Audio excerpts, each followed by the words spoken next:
Hello there, my name is Kirk, and Apple just released the M2 MacBook Air a couple of days ago, which means there are now more decisions than ever before that you have to go with when looking to buy a new laptop from Apple. In front of me here, I have the M2 MacBook Air, the M1 Max MacBook Pro, as well as the 2020 M1 MacBook Air, as well as comparing these three laptops, as well as the new M2 MacBook Pro, the M1 Pro MacBook Pro, which are all laptops that Apple still offer. I'll be comparing everything here, and hopefully by the end of the comparison, you might be able to find a laptop that is more right for you. So without further ado, let's get into it and start off with the similarities across all the MacBooks out there.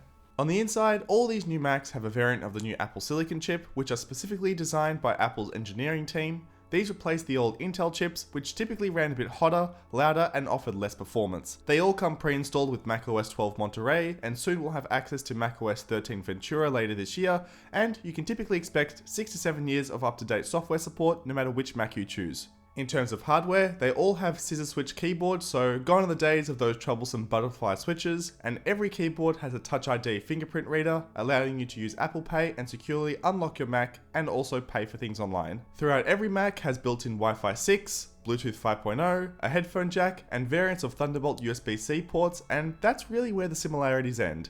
But there definitely are some big distinguishing features that you should know when you're looking to purchase any one of these MacBooks for yourself or someone else. Starting off with design, the M1 MacBook Air features the iconic wedge-shaped design that tapers down from left to right and has no MagSafe port on the left with thick bezels throughout, whilst the M2 MacBook Air is the thinnest laptop of the whole bunch and the lightest as well, measuring at just 1.24 kilos or 2.7 pounds, and it is seriously thin, at 1.13 centimeters when the lid is shut. It also has a new MagSafe 3 connector that supports fast charging. However, the new base M2 MacBook Pro keeps the same design as the M1 it replaces, and a similar design that's been around for almost 5 years. There's no MagSafe here, but there is a fun but mildly inconvenient touch bar on the top, which if you like it, it is actually the last MacBook to have one that Apple offers today. Stepping up to the bigger MacBook Pros, they are super chunky, and not only do they have a MagSafe port on the side, but bring back the SD card slot, which is awesome to have, and it's very handy, and it also features 3 Thunderbolt 4 ports,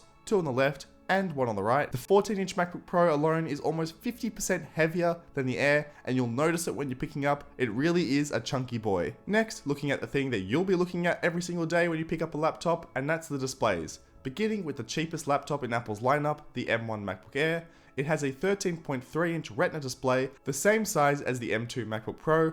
This compares to the slightly larger 13.6-inch display on the new M2 MacBook Air that goes edge to edge and features a notch cutout housing the webcam. All three of these displays get quite bright, but the M2 MacBook Air and the M2 Pro get slightly brighter at 500 nits compared to 400 nits with the older M1 MacBook Air, which is quite helpful if you're in a bright office environment or if you're sitting outside. When you jump up to the 14 and 16-inch MacBook Pros, the displays are bigger, brighter, and visually look a whole lot nicer. That's thanks to their unique mini LED displays, which are exclusive to these two MacBooks. They are able to achieve true blacks as pixels in certain zones actually shut off when their area of the display hasn't been used. This is great for watching movies or any type of content in HDR and makes colors pop significantly, which is great for a pro workflow. In terms of battery life, you'll get the most battery out of the M2 MacBook Pro and the M1 Pro 16-inch MacBook Pro at over 20 hours each, with both MacBook Airs not far behind at 18 hours and the 14-inch MacBook Pro offering the worst but still great battery life at 17 hours. This is very dependent on which chip that you choose. For example, my M1 Max 14-inch MacBook Pro I've been using for 6 months is definitely the worst in terms of efficiency due to how powerful the graphics component of the chip is, so do keep that in mind when you are speccing up your laptop. Speaking of specs, let's look at performance. The cheapest MacBook Air has Apple's older M1 chip, which is still really fantastic for light content creation and word processing type of tasks, whilst the new MacBook Air and Pro have the newer M2 chips. These most notably offer greatest performance changes in graphics, but these still aren't laptops that you should buy to get the most performance possible. That performance is reserved for the 14 and 16-inch MacBook Pros, which are really in a class of their own. You can either configure them with the M1 Pro chip or the M1 Max chip, but if you're considering these these options, it's quite easy to spec out your laptop for more than what you actually might need. The M1 Max chip really benefits greatly with graphics-based tasks, so if you're doing a lot of color grading, 3D rendering, and potentially gaming, if you do that on your Mac, it's that option to consider. However, either variant of the M1 Pro chip offers much better battery life than the Max, particularly on the 14-inch laptop, and can comfortably handle multiple streams of 4K video editing and light color grading as well with ease. This 14-inch MacBook Pro that I personally use has the highest maxed out M1 Max chip, as I do a lot of color grading work in DaVinci Resolve. To put all these laptops I have here to the test, here's some results from a recent fully graded short film that I made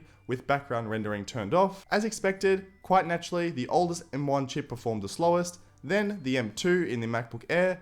One important thing to note here is that both MacBook Airs do not have a fan in them at all, so they can run hot and limit performance to cool down in the long term. So that's one thing to keep in mind. The M2 MacBook Pro comes next, using the same base M2 chip, but considering it has a fan in it, it can run faster for longer, and then compared to my M1 Max MacBook Pro, which performed the quickest, and a similar base M1 Pro, you can see the changes as you go up the line. Looking back at the laptops, all the webcams are honestly not that great, but on the M2 MacBook Air Pro, 14-inch and 16-inch MacBook Pros, you get a 1080p webcam, whilst the poor old Air has a 720p webcam, but honestly, they all aren't that great. In terms of audio, as you pay more, you get better speakers and mic setups. On the M1 Air, you get basic stereo speakers with support for Dolby Atmos playback. They don't get very loud, and I prefer to use headphones or external speakers with these. The M2 MacBook Air features a 4-speaker system, which slightly sounds better than the M1 and similar to the M2 Pro, but nowhere near compared to the high fidelity 6-speaker and force cancelling woofers that come from the 14-inch and 16-inch Pros. I hear the 14-inch here and they really sound in a league of their own.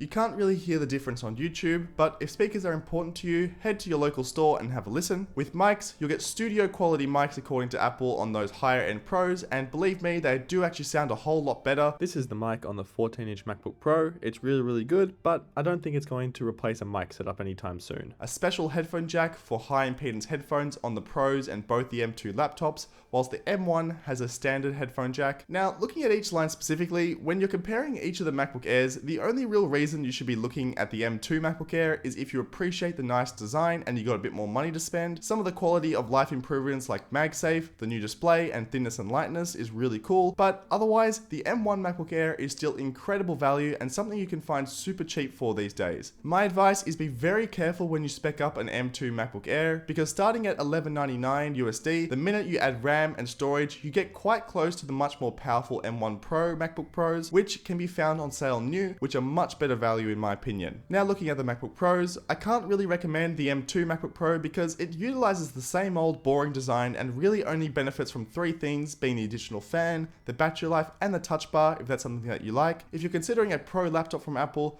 look into the 14 and 16-inch laptops, where all you have to consider is screen size. Personally, I went from an old 16-inch laptop to the more portable powerhouse 14-inch, and I've never looked back. One of the big things I can recommend you not do is to go out and buy one of the old Intel MacBooks. They're really inefficient compared to these new MacBook Pros and the new MacBook Air for that matter, and that's something that you should always look for, especially when you're buying on used or Apple's refurbished website. Which laptop should you buy? Well, in the end, it really actually matters on what you do and what you do on a day-to-day basis. The best way I can kind of summarize it down is that if you're only doing very light tasks, and that does include a little bit of light video and photo editing, go with either the M1 or M2 MacBook Air. They both don't have fans in there, so they won't get the most performance compared to the other M2 and M1 MacBook Pros that you can find out there, but they're really great, quite quick, and can handle any type of like light video editing, but really scream through the day when it comes through editing any type of emails and Google Docs or emails and more emails, which is what these laptops are really great for. But make sure that you do upgrade these laptops and get a little bit more RAM at the minimum